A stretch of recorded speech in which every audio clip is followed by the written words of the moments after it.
سلامونه.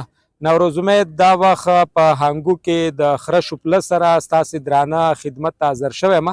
قدرمنو، د افغان مهاجرینو په وړاندې چې کوم پرون سی سی پی او پېښور ډاکټر میا سعید کنفرنس کانفرنس کړی و او په هغې کې ترې پوښتنه وشوه د افغان مهاجرینو په اړه باندې. نو هغه وویل چې کومه کمیټۍ جوړه شوې ده د افغان مهاجرینو یا غیر قانوني باشندګانو په خلاف باندې، په هغې کې پولیس هم شامل دي. هغه وویل چې ډېر زر چې کومه پالیسي موږ جوړه کړې ده په هغې کې ډور ناکینګ یعنی دروازه ټکول یا دروازه په دروازه یا ډور ټو ډور چې کومه پالیسي ده د هغې په تناظر کې یا د هغې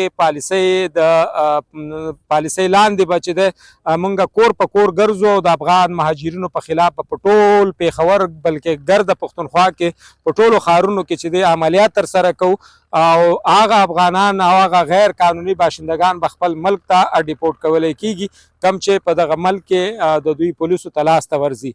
د نورو دغه شانتې خبرونو دپاره زمونږ د ټیک ټاک اکاونټ ځان سره فالو کوئ. کور مودان، خوشحاله اوسئ.